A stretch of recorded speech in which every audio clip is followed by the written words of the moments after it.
हिंदू धर्म में ऐसे कई रहस्य छिपे हैं जिसे विज्ञान आज अस्वीकार करता है, लेकिन कुछ ऐसे भी रहस्य हैं जिस पर अब विज्ञान सहमत भी होने लगा है। तो चलिए जानते हैं 10 ऐसे रहस्य के बारे में जो आज भी रहस्य ही माने जाते हैं। तो नमस्कार दोस्तों, एक बार फिर से स्वागत है आपका आपके अपने YouTube चैनल रहस्य गुरुजी में। अगर आप चैनल पर नए हैं तो चैनल को सब्सक्राइब कीजिए तथा वीडियो को लाइक कीजिए। तो चलिए वीडियो को शुरू करते हैं। पहला रहस्य है कल्प वृक्ष के बारे में। वेद और पुराणों में कल्प वृक्ष का उल्लेख मिलता है। कल्प वृक्ष स्वर्ग का एक विशेष वृक्ष है। पौराणिक धर्म ग्रंथों और हिंदू मान्यताओं के अनुसार यह माना जाता है कि इस वृक्ष के नीचे बैठकर व्यक्ति जो भी इच्छा करता है वह पूर्ण हो जाती है, क्योंकि इस वृक्ष में अपार सकारात्मक ऊर्जा होती है। यह वृक्ष समुद्र मंथन से निकाला गया था। हालांकि कुछ लोग कहते हैं कि अपरिजात के वृक्ष को ही कल्प वृक्ष माना जाता है। कल्प वृक्ष का अर्थ होता है जो एक कल्प तक जीवित रहे। लेकिन अब सवाल यह उठता है कि क्या सचमुच ऐसा कोई वृक्ष था या है? यदि था तो क्या आज भी वो है?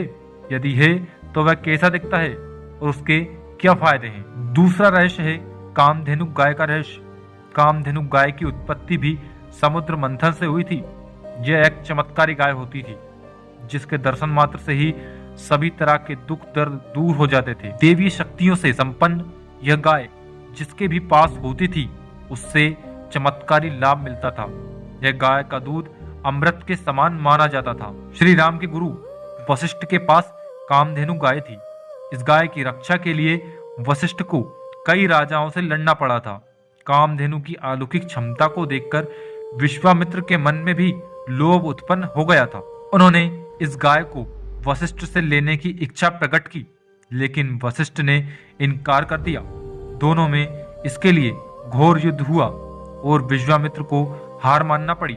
आगे है तीसरा रहस्य, उड़ने वाले सांप का रहस्य। सभी जीव जंतुओं में गाय के बाद सांप ही ऐसा जीव है जिसका हिंदू धर्म में ऊंचा स्थान है। सांप एक रहस्यमय प्राणी है। देश भर के गांव में आज भी लोगों के शरीर में नाग देवता की सवारी आती है। शिव के प्रमुख गणों में सांप भी है। भारत में नाग जातियों का लंबा इतिहास रहा है। कहते हैं कि 100 वर्ष से ज्यादा उम्र होने के बाद सर्प में उड़ने की शक्ति आ जाती है।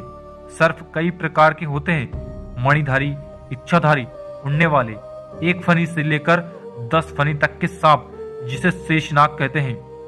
नीलमणिधारी सांप को सबसे उत्तम माना जाता है। हालांकि वैज्ञानिक अब अपने शोध के आधार पर कहने लगे हैं कि सांप विश्व का सबसे रहस्यमय प्राणी है और दक्षिण एशिया के वर्षावनों में उड़ने वाले सांप पाए जाते हैं। उड़ने में सक्षम इन सांपों को क्रोसोपेलिया जाति से संबंधित माना है। आगे है चौथा रहस्य, मणि के बारे में रहस्य। मणि एक प्रकार का चमकता हुआ पत्थर होता है।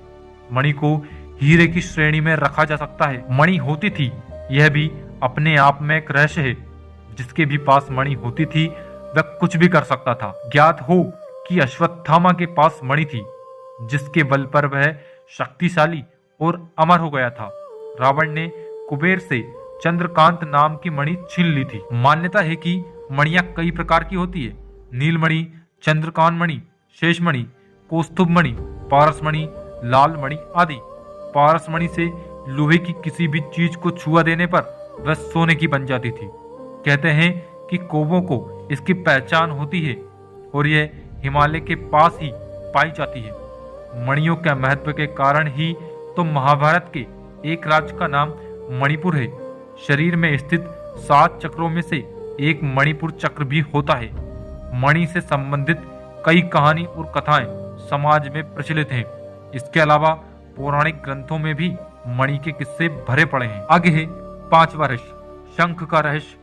क्या शंख हमारे सभी प्रकार के कष्ट दूर कर सकता है?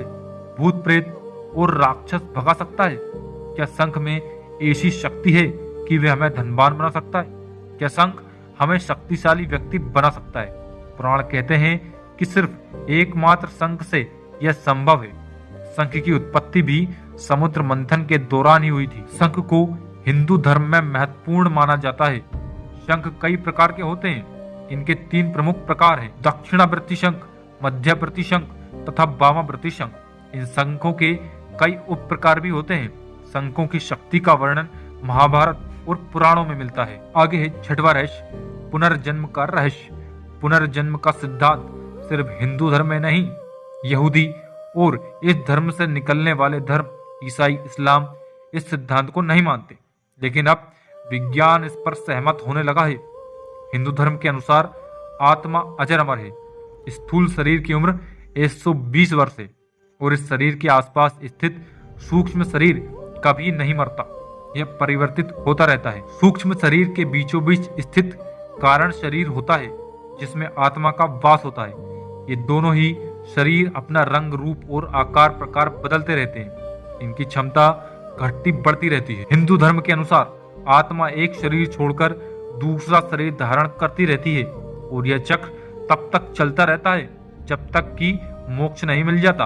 मोक्ष का अर्थ है खुद के मूल स्वरूप को पहचानना, यह जानना कि मैं शरीर नहीं हूँ। मुंडकोप उपनिषद के अनुसार सूक्ष्म शरीरधारी आत्माओं का एक संघ है। इसका केंद्र हिमालयों की वादियों में उत्तराखंड में स्थित है। इसे देवात्मा हिमालय कहा जाता है। इन दुर्गम क्षेत्रों में स्थूल शरीरधारी व्यक्ति या फिर सामान्य व्यक्ति नहीं पहुंच पाते हैं। आगे है सातवां रहस्य, जड़ी बूटी का रहस्य। एक ऐसी जड़ी है जिसको खाने से उसका असर रहता है तब तक जब तक व्यक्ति गायब रहता है। एक ऐसी बूटी है जिसका सेवन करने से व्यक्ति को भूत भविष्य का ज्ञान हो जाता है। क्या सचमुच ऐसा है? क्या संजीवनी बूटी होती है?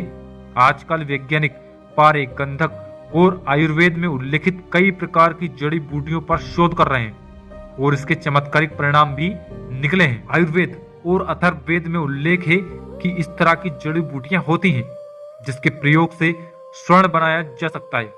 सोने के निर्माण में तेलिया कंद जड़ी बूटी का बहुत बड़ा योगदान माना जाता है। ऐसी भी औषधियां होती हैं जो व्यक्ति को फिर से जवान बना देती हैं। औषधियों के बल पर व्यक्ति 500 वर्षों तक निरोगी रहकर जिंदा रह सकता है। माना जाता है कि जड़ी बूटियों के बल पर जहां सभी तरह के दुख दर्द दूर किए जा सकते हैं, वहीं धनवान भी बना जा सकता है। जड़ी बूटियों से सम्मोहन टीका भी बनाया जाता है। जड़ी बूटियों के माध्यम से धन, यश, कीर्ति, सम्मान आदि सभी कुछ पाया जा सकता है। आगे है आठवां रहस्य, ज्योतिष और वास्तु। क्या ज्योतिष का ज्ञान सही है? नकली ज्योतिषियों के कारण ज्योतिष की प्रतिष्ठा गिर गई है, लेकिन ज्योतिष को वेद मंत्रों का नेत्र कहा गया है। यह एक ऐसी विद्या है जिसके माध्यम से प्राचीन कालीन ऋषि मुनि भूत, वर्तमान और भविष्य को जान लेते थे। साथ ही वे ब्रह्मांड की हर हरकत पर नजर रखते थे। ज्योतिष को अद्वैत का विज्ञान कहा गया है। पुराणों और अन्य ग्रंथों में ज्योतिष और वास्तु के कई चमत्कारों का उल्लेख मिलता है। आज का आधुनिक मन इस ज्ञान को मानने के लिए तैयार नहीं है, लेकिन वैज्ञानिक अब भारतीय वास्तुशास्त्र और ज्योतिष की प्रशंसा करने लगे हैं। हालांकि अभी इस ज्ञान पर और शोध किए जाने की जरूरत है। आगे है नौवां रहस्य, संस्कृत का रहस्य। संस्कृत का शाब्दिक अर्थ है परिपूर्ण भाषा। सभी भाषाओं की जननी है संस्कृत। वैदिक काल में संभ्रांत लोग संस्कृत बोलते थे।